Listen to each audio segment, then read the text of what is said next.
Assalamu alaikum wa rahmatullahi wa barakatuh. Paix et bénédiction à vous tous.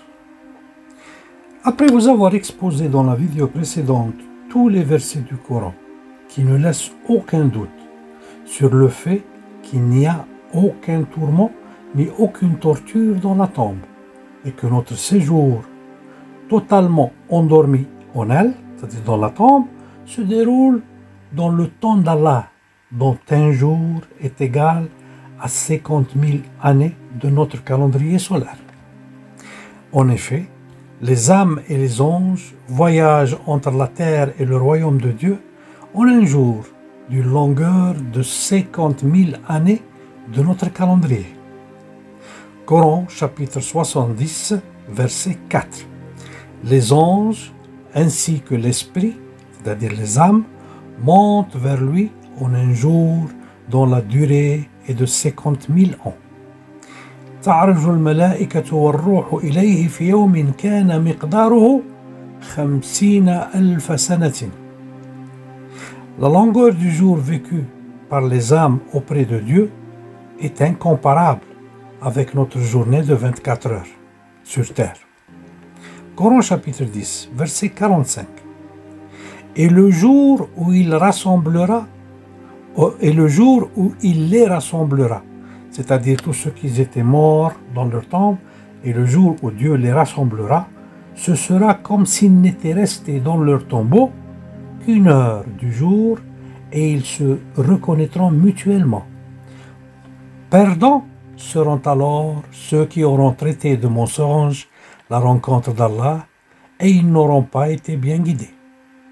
ويوم يحشرهم كأن لم يلبثوا إلا ساعة من النهار يتعارفون بينهم قد خسر الذين كذبوا بلقاء الله وما كانوا مهتدين. Et encore l'autre verset qui dit, Coran chapitre 30, verset 55. Et le jour où l'heure arrivera, les criminels jureront qu'ils n'ont demeuré qu'une heure dans leur tombe. C'est ainsi qu'ils ont été détournés de la vérité. وَيَوْمَ تَقُومُ السَّاعَةُ يُقْسِمُ الْمُجْرِمُونَ مَا لَبِثُوا غَيْرَ سَاعَةٍ كَذَلِكَ كَانُوا يُؤْفَكُونَ. J'ai pris alors l'engagement de ne pas rentrer dans des diatribes avec les associateurs, parmi ceux qui se considèrent faisant partie de notre Ummah et qui ont pris leur shuyukh comme législateur à la place d'Allah. Coran chapitre 30. Revenez cependant vers lui, craignez-le, accomplissez la salat et ne soyez pas parmi les associateurs, parmi ceux qui ont divisé leur religion et sont devenus des sectes, chaque parti exultant de ceux qu'ils détenaient. منيبين إليه واتقوا وأقيموا الصلاة ولا تكونوا من المشركين الذين فرقوا دينهم وكانوا شيعا كل حزب بما لديهم فرحون. À ceux-là, c'est-à-dire à ces associateurs-là, ceux qui préfèrent les shuyukh à ce que dit le Coran, à ceux-là je dis clairement que leurs shuyukh sont en train de les porter à l'enfer avec les enseignements qu'ils leur donnent, qui ne peuvent provenir que de la part des kafirs de ceux, ou des mouchriks, c'est-à-dire des associateurs ou de ceux qui cachent la vérité divine. Ces shuyukh sont arrivés même à dire que si un hadith se contredit avec le Coran, prenez en considération le hadith et rejetez le verset du Coran. Quoi? Oui, vous m'avez bien entendu. Si le hadith se trouve en contraste avec le Coran, prenez en considération le hadith et écartez le Coran. Incroyable, n'est-ce pas? Oui, très incroyable. Et puis ces gens-là nous considèrent, nous les coranistes, en tant que mouchriquines, associateurs, ou plus encore, des kafirs ou mécréants, et eux qui préfèrent des hadiths aux versets du Coran, ils se considèrent comme des hommes d'Allah, des pieux, avec de longues barbes et leurs turbans. Écoutez un de leurs grands chefs que vous connaissez tous et qui va dire dans cette partie de vidéo ce que je viens de vous souligner ici haut. Bonne écoute. Et puis on se reverra après l'avoir écouté. قال القرطبي رحمه الله تعالى: وحذاق الأئمة من أهل السنة وحذاق الأئمة متفقون على أن القرآن ينسخ بالسنة.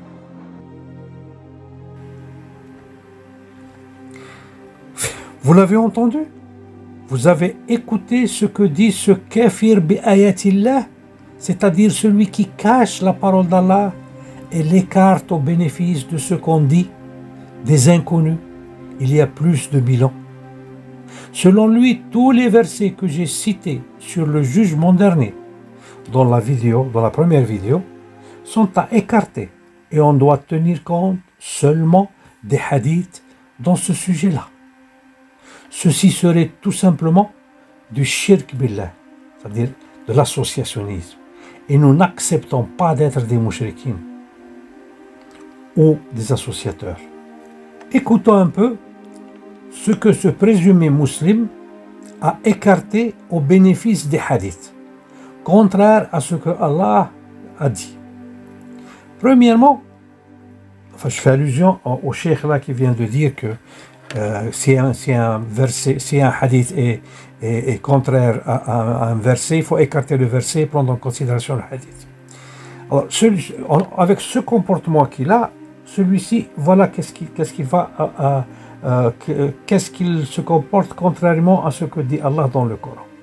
Premièrement, il est clair que le jour de la résurrection, ce monsieur et ses semblables seront accusés par le prophète d'avoir abandonné le Coran, auquel le prophète était soumis entièrement, jusqu'à ce qu'il est devenu lui-même un Coran qui marche sur ses pieds, selon les hadiths que ce monsieur vénère, selon le hadith qu'avait dit notre mère Aïcha radiallahu anha.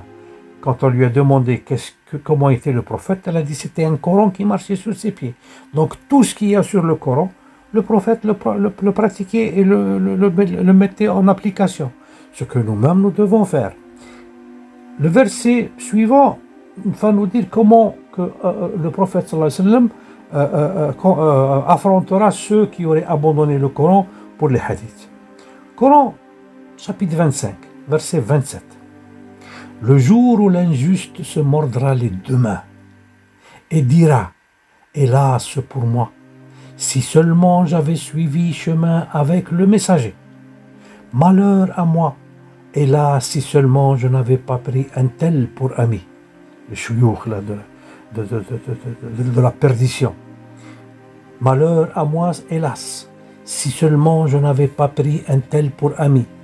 Il m'a en effet égaré loin du rappel, c'est-à-dire loin du Coran, après qu'il me soit parvenu. Et le diable déserte l'homme après l'avoir tenté. Et le messager dira, Seigneur, mon peuple a vraiment laissé dans l'abandon ce Coran.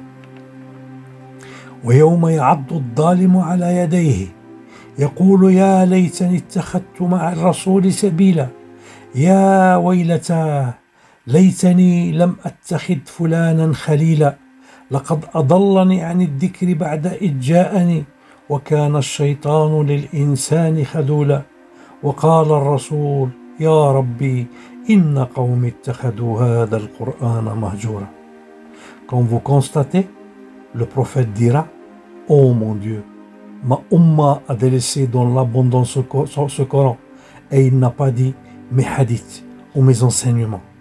Allah a précisé que le prophète Mohammed sallallahu alayhi wa sallam accusera sa umma, donc la majorité des musulmans, d'avoir laissé le Coran en abondant au bénéfice de mensonges dites au nom de notre noble prophète, c'est-à-dire les hadiths. Que diront ces chouyours qui ont accusé le prophète de leur avoir enseigné que les hadiths abrogent le Coran? Je vous laisse imaginer ce scénario-là de vous-même. Ce scénario, le jour du jugement. Ça serait terrible, vraiment.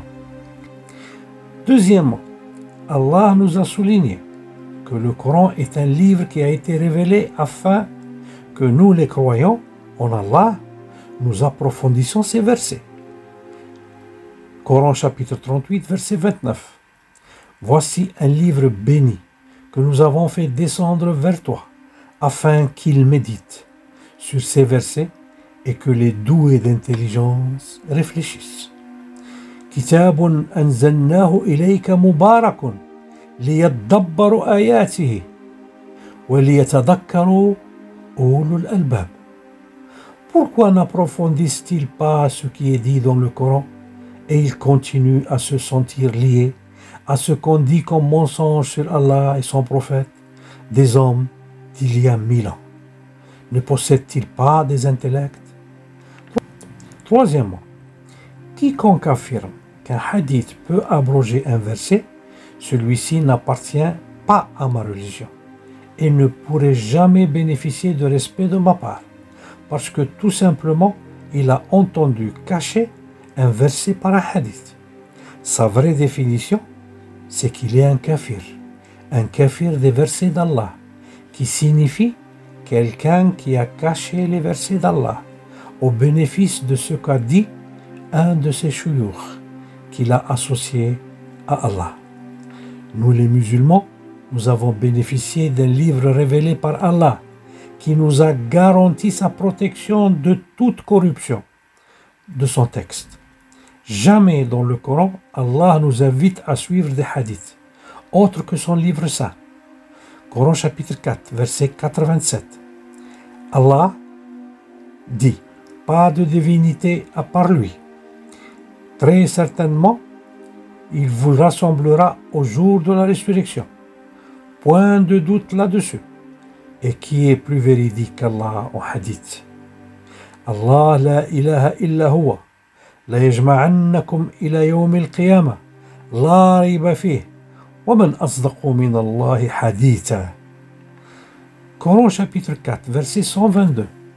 Et quant à ceux qui ont cru et fait de bonnes œuvres, nous les ferons entrer bientôt au jardin sous lesquels coulent les ruisseaux, pour y demeurer éternellement. Promesse d'Allah en vérité. Et qui est plus véridique d'Allah qu'Allah en dit?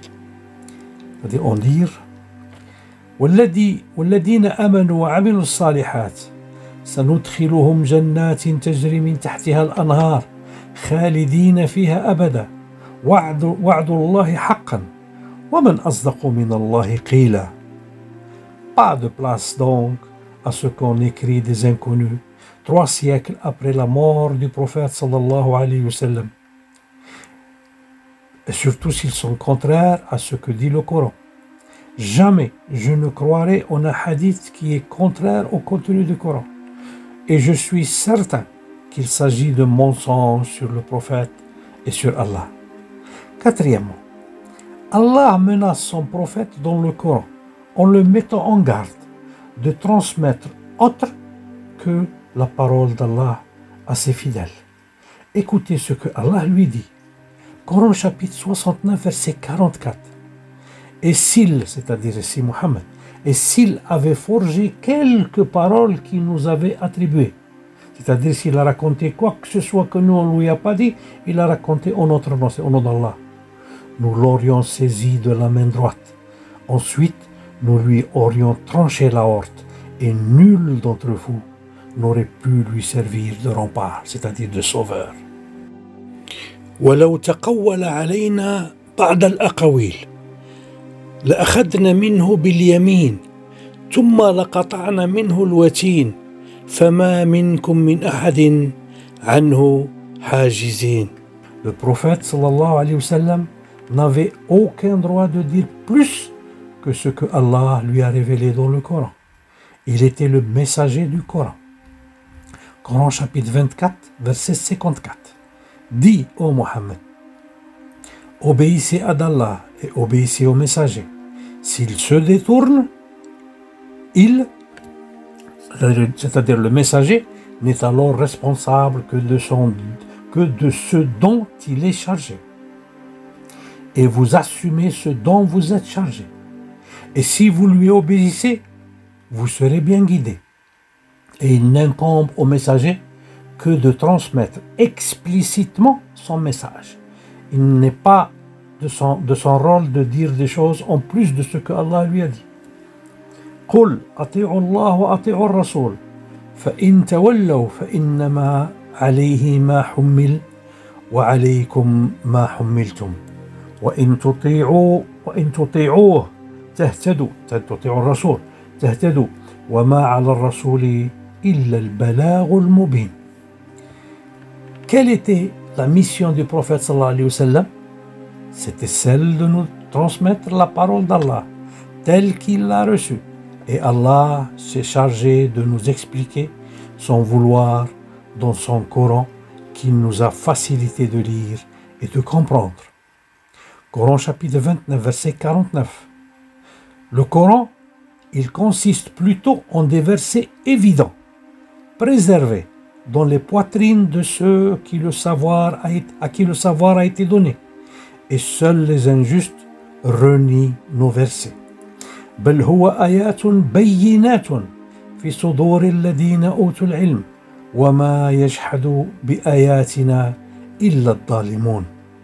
Encore, chapitre 54, verset 40. Et vraiment, nous avons rendu le Coran facile pour la méditation. Y a-t-il quelqu'un pour réfléchir, pour l'approfondir? وَلَقَدْ يَسَّرْنَا الْقُرْآنَ لِلذِّكْرِ فَهَلْ مِن مُدَّكِّرٍ. Coran chapitre 15, verset 1. Alif Lam Ra. Voici les versets du livre et d'une lecture explicite. Alif Lam Ra. Tilka ayatul kitab wa Qur'anun mubin. Coran chapitre 36, verset 69. C'est-à-dire à Mohammed, nous lui avons pas assigné la poésie. Cela ne lui convient pas non plus. Ceci n'est qu'un rappel, c'est-à-dire le Coran n'est qu'un rappel et une lecture. وَمَا عَلَّمْنَاهُ الشِّعْرَ وَمَا يَنْبَغِي لَهُ إِنْ هُوَ إِلَّا ذِكْرٌ وَقُرْآنٌ مُبِينٌ. Supposons suite à ces versets, qui ne laissent aucun doute, que le prophète Mohammed aurait ordonné à ses compagnons d'écrire ces hadiths, et qu'il leur aurait dit de prendre en considération ce qu'il leur aurait dit et leur a ordonné d'abroger des versets du Coran. Pensez-vous que Allah nous aurait dit dans son Coran le verset suivant? Coran 69, verset 44. Et s'il avait forgé quelques paroles qu'il nous avait attribuées, c'est-à-dire le prophète, s'il avait inventé quelques paroles qu'il nous avait attribuées, c'est-à-dire nous on lui a révélé des versets, lui il dit que certains versets sont abrogés par son hadith à lui, par sa parole. Nous l'aurions saisi de la main droite. Ensuite, nous lui aurions tranché la horte, et nul d'entre vous n'aurait pu lui servir de rempart. وَلَوْ تَقَوَّلَ عَلَيْنَا بَعْضَ الْأَقَاوِيلِ لَأَخَذْنَا مِنْهُ بِالْيَمِينِ ثُمَّ لَقَطَعْنَا مِنْهُ الْوَتِينَ فَمَا مِنْكُمْ مِنْ أَحَدٍ عَنْهُ حَاجِزِينَ. Pensez-vous que le prophète nous accusera le jour du jugement d'avoir laissé ce Coran dans l'abandon? Pour des personnes qui réfléchissent, ceci est impossible. Surtout en sachant que le prophète, dans les livres de hadith eux-mêmes, il a interdit ses compagnons d'écrire des hadiths sur lui. Il y a un frère qui m'a agressé verbalement dans la première vidéo sur ce sujet, sur le sujet de le tourment dans la tombe, et m'a rapporté un verset coranique auquel j'ai fait allusion dans la minute 18 de la première vidéo sur ce sujet. Il a conclu avec un discours offensif à mon égard en écrivant « Salam ala man taba' al-huda » qui veut dire « paix à celui qui a suivi la guidance », c'est-à-dire que lui suit la guidance et que moi je suis dans l'égarement. Ce frère, que Dieu le guide à sa lumière et lui fasse voir la vérité en tant que telle, avant le jour où il sera trop tard pour le repentir. Le verset en question est celui-ci. Coran chapitre 6, verset 93. Et quel pire injuste que celui qui fabrique un mensonge contre Allah ou qui dit « Révélation m'a été faite » quand rien ne lui a été révélé. De même, celui qui dit « Je vais faire descendre quelque chose de semblable à ce qu'Allah a fait descendre ». Si tu voyais les injustes lorsqu'ils seront dans les affres de la mort, c'est-à-dire dans les moments où la mort est en train de se réaliser en eux et où leur âme est en train de quitter leur corps. Donc, si tu voyais les injustes lorsqu'ils seront dans les affres de la mort et que les anges leur tendront les mains, disant « Laissez sortir vos âmes, aujourd'hui vous allez être récompensés par le châtiment de l'humiliation pour ce que vous disiez sur Allah, d'autre que la vérité, et parce que vous vous détourniez orgueilleusement de ses enseignements. ومن أظلم ممن افترى على الله كذبا أو قال أوحي إلي ولم يوحى إليه شيئا ومن قال سأنزل مثل ما أنزل الله ولو ترى إذا الظالمون في غمرات الموت والملائكة باسطوا أيديهم اخرجوا أنفسكم اليوم تجزون عذاب الهون بما كنتم تقولون على الله غير الحق وكنتم عن آياته تستكبرون. En effet, ce verset est repris par de grands savants de l'islam, comme Cheikh al-Bouti ou Cheikh al-Sha'rawi, pour nous dire qu'il y aura tourment et souffrance dans la tombe. Écoutons ce qu'avait dit Cheikh al-Bouti, rahimahullah, au sujet de ce verset. Écoutons-le.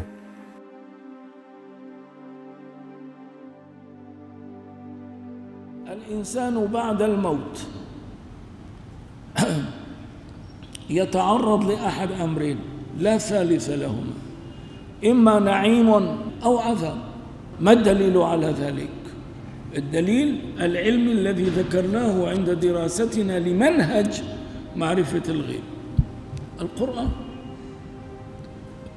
نصوص كثيرة في كتاب الله سبحانه وتعالى يقول مولانا وخالقنا خطابا لنا وخطاب لرسول الله، وكل ما كان خطابا لرسول الله فهو في الوقت ذاته خطاب لنا. ولو ترى إذ الظالمون في غمرات الموت، يعني في سكرات الموت، والملائكة باسطوا أيديهم أخرجوا أنفسكم أرواحكم اليوم، مو يوم القيامة، تجزون عذاب الهون. إذن هذا نص على أن هؤلاء الظالمون نعم على موعد مع عذاب الله سبحانه وتعالى بعد الموت. Cheikh al-Bouti considère l'aujourd'hui du verset en question comme se référant à notre jour solaire de 24 heures. Et c'est ici qu'il s'est confondu, car une fois que les anges auraient retiré l'âme des injustes, ceux-ci seront automatiquement rentrés dans le jour des anges, qui est long de 50 000 ans solaires. Pour cela, quand ils disent aux injustes qu'aujourd'hui vous allez être récompensés par le châtiment de l'humiliation pour ce que vous disiez sur Allah, d'autre que la vérité, ils savent de quel jour ils parlent.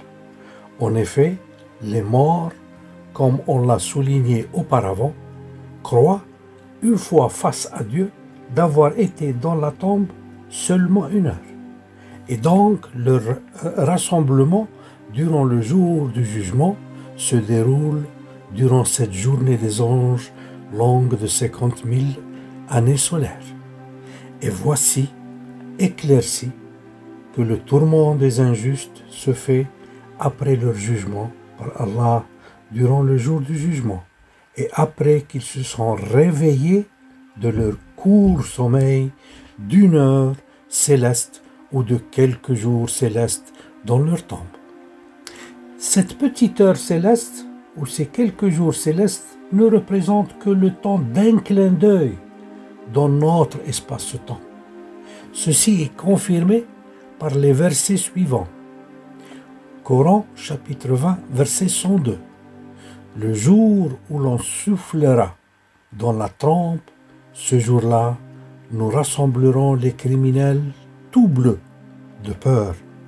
Ils chuchoteront entre eux. Vous n'êtes restés là que 10, c'est-à-dire 10 jours. Nous connaissons parfaitement ce qu'ils diront lorsque l'un d'entre eux, dont la conduite est exemplaire, dira « Vous n'êtes restés qu'un jour ».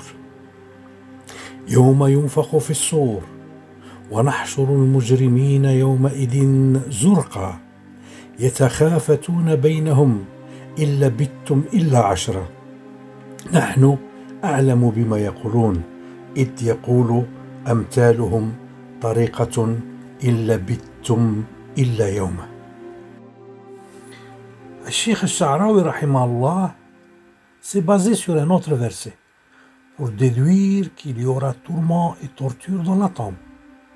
Le verset est le suivant. Coran chapitre 40, verset 46.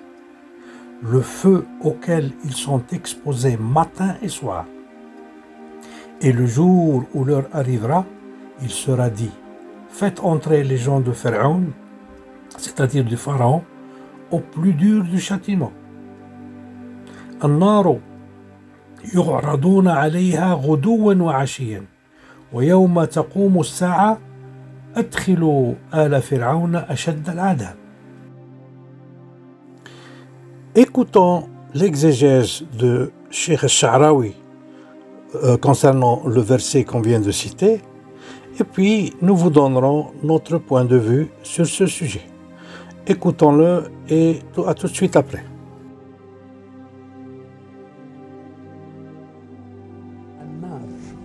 يعرضون عليها غدوا وعشيا ويوم تقوم الساعة أدخلوا آل فرعون أشد العذاب. الله، يبقى أكن العرض على النار مش في الآخرة، ده قال ويوم تقوم الساعة أدخلوا، يبقى لازم ناخد حاجتين اتنين، هنا إدخال وفي عرض. La confusion de Cheikh al-Sha'rawi est dans l'interprétation du verbe yu'radun, qui veut dire ils seront exposés.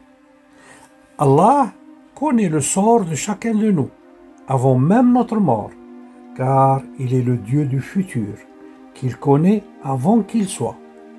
Et pour cela, il fait connaître à l'enfer ses futurs locataires, sans pour cela que eux le sachent, car ils sont dans leur profond sommeil tombal.